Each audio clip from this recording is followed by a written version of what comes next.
doon sa iyong akusasyon, sa inyong complaint or information, ang partikular na krimen na ginawa ng taong yon.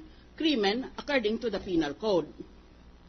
Kaya, sa mga kaso, our Supreme Court has ruled, particularly in Andaya v. People, a decision in 206, no matter how conclusive and convincing the evidence of guilt may be, an accused cannot be convicted of any offense unless it is charged on in the information on which is tried or is necessarily included therein. To convict him of a ground not alleged while he is concentrating his defense against the ground alleged would plainly be unfair and underhanded. The rule is that a variance between the allegation in the information and proof adduced during the trial shall be fatal to the criminal case if it is material and prejudicial to the accused, so much so that it affects his substantial rights. Kaya fatal yan. Kaya dapat dahan-dahan ka lang kung gumagawa ka ng complaint or information mo or your articles of impeachment para sigurado mo na lahat ng ebidensya mo may presenta mo ng bista dahil nakalista doon. Pag wala doon nakalista, hindi pwede. That's the rule. People versus Flores, 2002. The right cannot be waived for reasons of public policy. If you have the right, you cannot even waive it. It is imperative that the complaint or information filed against the accused be complete to meet its objectives. As such, an indictment must fully state the elements of the specific offense alleged to have been committed. For an accused cannot be convicted of an offense, even if duly proven, unless it is alleged or necessarily included in the complaint or information. And not only that, but our Supreme Court also held in the case of Ilo, the Court of Appeals, 1960, on the effects of a fatally defective information. A substantial defect in the information cannot be cured by evidence, for that would jeopardize their right to be informed of the true nature of the offense for which they are charged. Yun lamang gusto kong sabihin noon sa Estrada impeachment trial eh. Ang dami kasing sawsawero doon eh. Mas marunong pa sila sa nag-aral ng batas. Palagi silang sasabing technicality. Exactly. The law is exactly a body of technicalities. That's why you need 4 years of law school plus 1 year of the bar, in all, a total of 9 years, para malaman mo kung ano itong mga teknikalidad na ito. Dahil kung wala tayong mga teknikalidad na iyan, wala tayong tinatawag na rule of law. Wala tayong tinatawag na due process of law. Kaya, itong mga iba na nagdudung-dunungan, akala mo kung marunong pa sila sa abogado sa dating hukom o sa mga hukom ngayon, nakaupo. Kung ano nang mga pinagsasabi, so filled with hubris about their ignorance. Kasi kursunada nila. O kaya meron silang intuition. O kaya meron silang conscience. Para bang ang konsyensya nila mas malakas ng sa konsyensya ng lahat ng tao sa buong bansa. Yan ang problema sa bansa na ito. Nagdudunong-dunungan. Plus, the Rules of Court provides, Section 5, amendment to conform to or authorize presentation of evidence. You cannot, as I said, to repeat the rule, you cannot present evidence unless it is included within a charge that is listed in your complaint or information. Ngayon, kung gusto mong presenta ng ebidensya at hindi nag-object ang kabilang panig, pwede yon. Dahil wala naman pala silang objection eh. Pero kung may objection, this is what the Rules of Court says. If evidence is objected to at the trial on the ground that it's not within the issues made by the pleadings, the court may allow the pleadings to be amended and shall do so with liberality, etc. Under this ruling, our Supreme Court held 2005 in the case of Kagungon v. Planters Development Bank.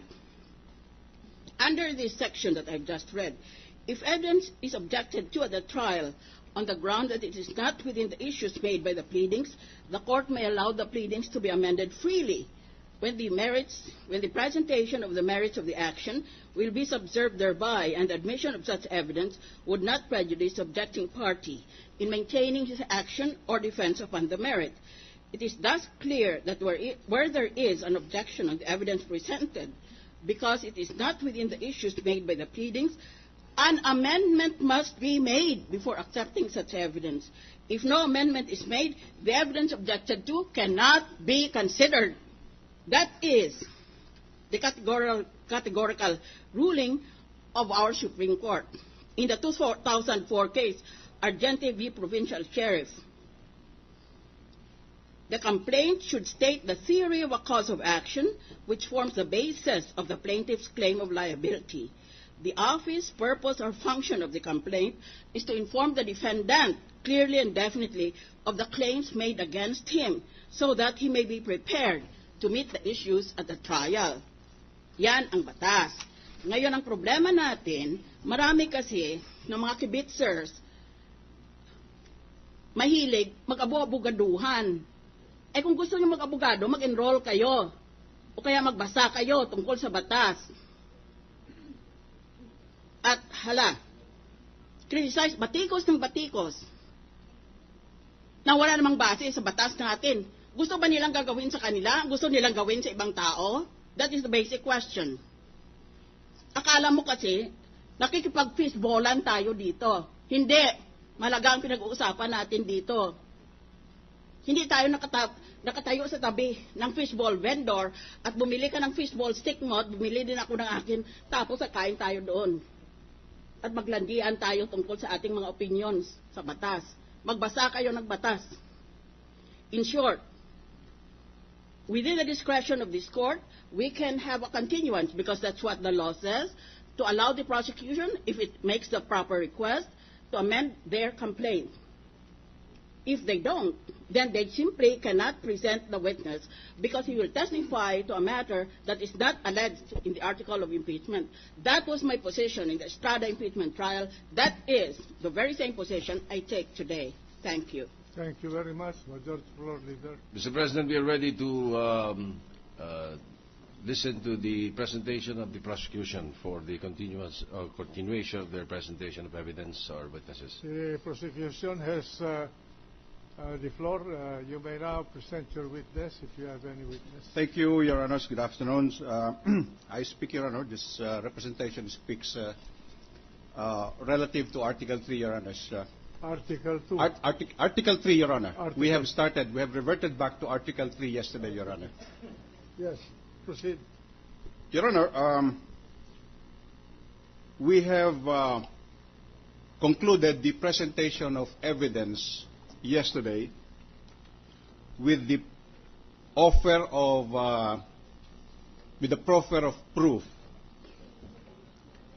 Proffer of proof. Proffer of proof, Your Honor, not offer of proof, not offer of evidence. I just want to clarify. Yes, Your Honor. With the offer made by the private prosecutor yesterday, in light of the ruling by this court, Your Honor, that a pivotal witness may no longer testify. That is the last witness we have, Your Honor, for the so-called FASAP case. Now, this is embraced in paragraph 3.1 to 3.3 of the complaint, Your Honor. Just to be very clear. Yes, Your Honor. 3.1 to 3.3 of the complaint. Just a minute. I want to see the...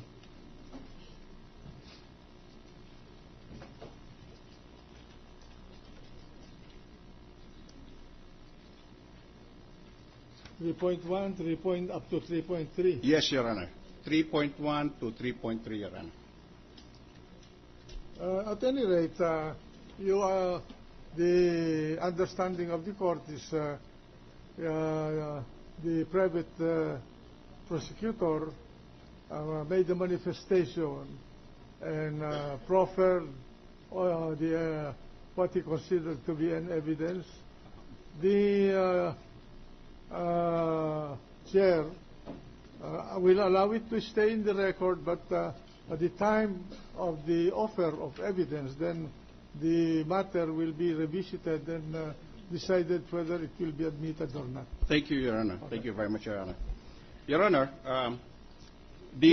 I just want to put on record with the caveat that Article 3 does not allege any suborn